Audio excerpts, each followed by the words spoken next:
So mga tol, alam na nga po ng karamihan na magbabalik na po si Manny Pacquiao sa boxing ngayong July 19 upang labanan ng kampiyon sa WBC welterweight na si Mario Barrios. Mukhang magpo-focus na talaga ngayon si Manny Pacquiao sa boxing at kung sakali makalusot kay Barrios, ipagpapatuloy pa rin niya ang pagbaboxing nang walang iniintindi na politika. Sa isang interview po kasi kay Manny Pacquiao mga tol ng TMC Sports, tinanong si Manny Pacquiao kung tatakbo daw ba siya muli sa pagkapresidente. Sagot ni Manny Pacquiao mga tol, sa ngayon, zero daw sa isip niya na bumalik sa politics. Napaka-dirty daw kasi ng politika at ayaw daw niya ng ganun. Noong nasa politika daw siya, gusto niya magserbisyo ng tapat, mag-serve sa mga tao para sa legacy sa mga young generation. Kaso yun nga mga tol, napakarumi daw ng politics. Kaya ngayon, focus muna daw si Manny Pacquiao sa pagbaboxing. Sa kabilang banda naman mga tol, naalala po ni Terence Crawford kung paano nabigo ang laban niya dati dito kay Manny Pacquiao. Sa isang podcast kasi mga tol mula sa Fight Hype,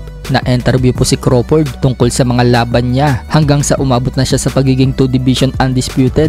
Kinwento nga po ni Crawford mga tol kung paano hindi natuloy ang laban niya dito kay Pacquiao. Nasa 140 pounds pa daw siya noong 2015 habang si Manny Pacquiao kampiyon sa 147 pounds. Noong panahon na yan mga tol, sikat na sikat daw si Manny Pacquiao. Pinangakuan daw siya ni Grant Brown na kapag naipanalo daw niya ang laban dito kay Derrick Jane, sunod niya makakalaban si Manny Pacquiao na daw at sa 140 pounds daw sila magtatagpo. Noong panahon na yan mga tol, kampiyon si Crawford sa WBO Super Lightweight habang si Pacquiao kampiyon naman sa WBO welterweight. So tinalo nga daw ni Crawford itong si Derrick Jane. Subalit pagkatapos daw niyan, wala daw siya matagpuan na Manny Pacquiao. Ani Crawford mga tol, alam daw kasi ng head coach ni Manny Pacquiao na si Freddie Roach kung gaano siya kagaling. Ilan na daw kasi sa mga bata ni Freddie Roach ang tinalo niya, kabilang na daw dyan si Derrick Jane, naka-sparring daw ni Manny Pacquiao. So parang ipinalalabas ni Crawford mga tol na iniiwas ni Freddie Roach si Manny Pacquiao sa kanya. Muli na naman daw sana sila magtatagpo ni Manny Pacquiao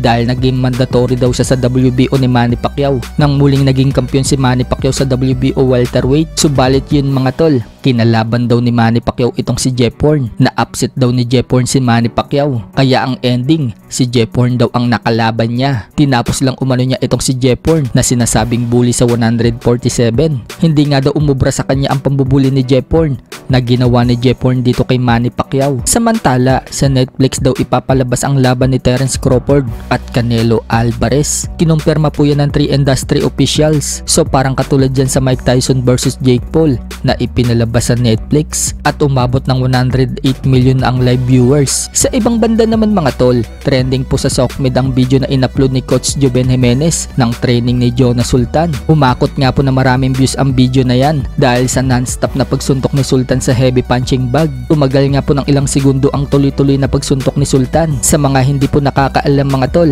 may paparating po na laban si Sultan sa July pero hindi pa po pinapangalanan kung sino ang makakalaban niya. Samantala, nambugbog naman po sa sparring ang mapapalaban sa undercard ni Manny Pacquiao na si Tokyo Olympic bronze medalist Yumar Marshall. Bagamat hindi po pinakita ang video ng sparring, makikita ang ebidensya na black eye ang inabot ng kalaban ni Yumar Marshall sa sparring.